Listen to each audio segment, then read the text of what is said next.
Welcome to Spotlight. I'm Liz Wade. And I'm Ryan Gertzma. Spotlight uses a special English method of broadcasting. It is easier for people to understand no matter where in the world they live.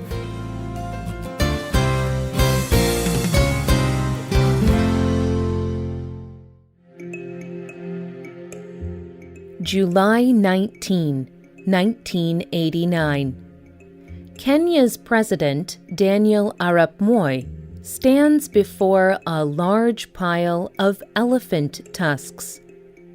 Large gray elephants are common in Kenya. The large white tusks grow from an elephant's mouth. They are very valuable. Poachers have killed the elephants illegally. Then they have cut the white ivory tusks from the dead elephants. The pile is 20 feet high. The ivory here is worth thousands of dollars, and it is covered in gasoline. President Moi lights the pile of elephant tusk ivory on fire. The flames burn up the ivory, turning it into black ashes. President Moi tells the crowd of people, "To stop the poacher from killing elephants, the trader must also be stopped. And to stop the trader, the final buyer must be persuaded not to buy ivory. I appeal to people all over the world to stop buying ivory."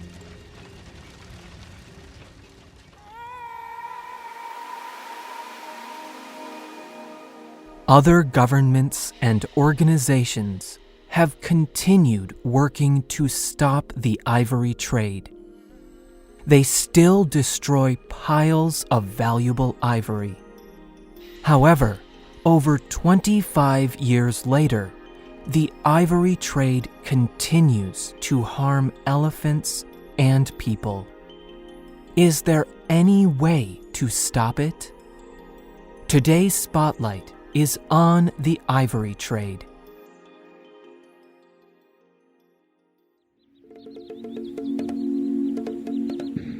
The ivory trade begins with elephants. Elephants live in parts of Africa and Asia. They are gray and have very large ears.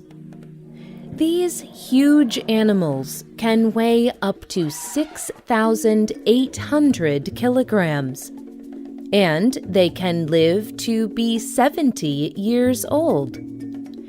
Many people believe that elephants are beautiful, majestic, and intelligent animals. Many people also know the elephant because of a kind of tooth or tusk that grows near its long nose. Two of the elephant's teeth grow very long. The elephant uses these tusks as tools to move objects or to dig. People call these tusks ivory. Ivory is so valuable that people will kill elephants to take these large tusks. The World Wildlife Fund works to protect animals around the world. They say that in the 1930s and 40s, there were a few million elephants. But today, the elephant population is much smaller. There are only about 500,000 elephants left. The biggest danger for elephants is poachers. Poachers hunt and kill elephants illegally. They only take the tusks of the elephant. They leave the rest of the elephant to decay.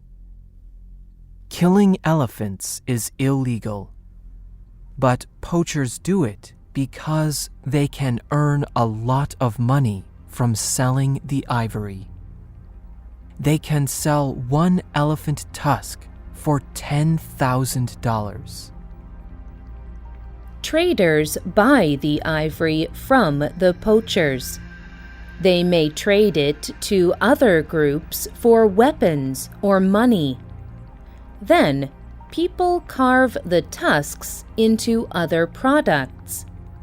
For example, a carver could make the ivory into a bracelet. A person could wear the bracelet on her arm. Someone will pay for the ivory because they think it is beautiful and valuable. Some people buy ivory products when they travel.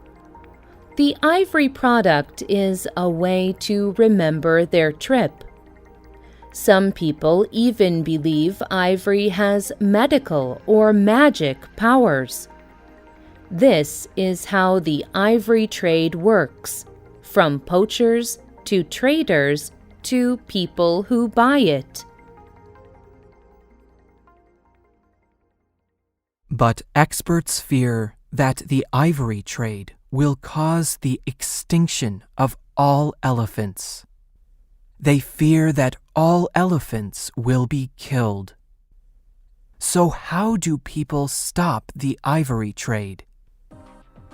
One way is to make punishments for poachers very severe. Today, if poachers are caught, they may only go to prison for a short time, or they may only have to pay a small fine. Governments do work to punish poachers, but often the punishments are not enough to stop poachers. Another way to stop the ivory trade is to make ivory worthless. Some experts suggest destroying the ivory. In June of 2013, that is what the Philippines did. They destroyed 5 tons of this material. They kept 106 pieces. Some went back to Kenya, where the ivory had come from. And the Philippines saved some to use for training and education purposes. Mundita Lim is the director of the Protected Areas and Wildlife Bureau. She told National Geographic magazine, "The destruction of these things would hopefully bring the Philippines' message across the world. This country is serious and will not accept illegal wildlife trade. This country will not accept the continuous killing of elephants for ivory trade." Other countries hope to spread the same message. They will not support the ivory trade. They have also destroyed their ivory collections or are planning to destroy them. But is this the best way? Some experts disagree. That is because some ivory pieces have important historical meaning. In 2014, Britain held a conference where people discussed illegal wildlife trade. The UK's independent newspaper reported that at this conference, Prince William said he wanted to destroy all of the ivory in the UK's royal collection. This includes more than 1,200 pieces. The collection includes old paintings, carvings, and gifts from other countries to the UK. David Harper is an expert in art and old valuables. He told the Daily Mail newspaper, "This is insane! The very idea of destroying beautiful and valuable artwork to send a message is insane. It will only put more elephants' lives at risk. It will actually put up the price of tusks. People's desire for ivory would only increase, and it would be a great day for traders." Harper suggested giving the ivory collection to countries where ivory is in great demand. Then, since there would be so much of it, it would be less valuable. Or the UK could sell the ivory pieces. The money they earn from the sales would go toward organizations that protect elephants. So, what is the right way to stop the ivory trade? The problem is complex. William Hague led the UK conference. He told the UK's Mirror newspaper that he will not stop fighting the ivory trade. He said, "We know that the trade feeds corruption and organised crime. It makes an area less secure. I know that the challenge we face is big. I know that the threat is highly organised and shows no mercy. But it can be defeated. We can reverse the decline in species.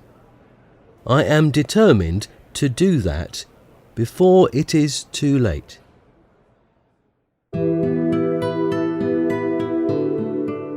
Governments are working to stop the ivory trade, but people all around the world can help.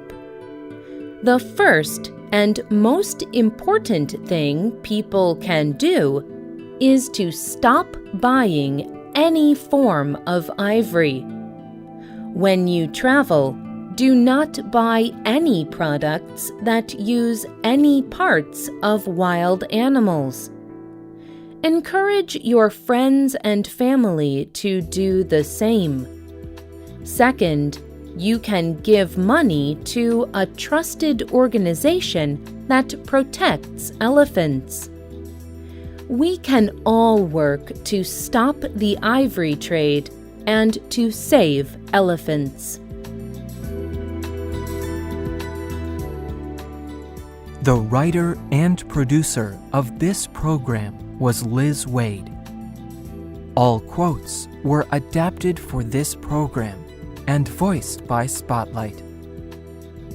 You can listen to this program again and read it on the internet at www.radioenglish.net.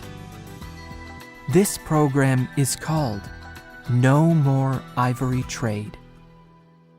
We hope you can join us again for the next Spotlight program. Goodbye.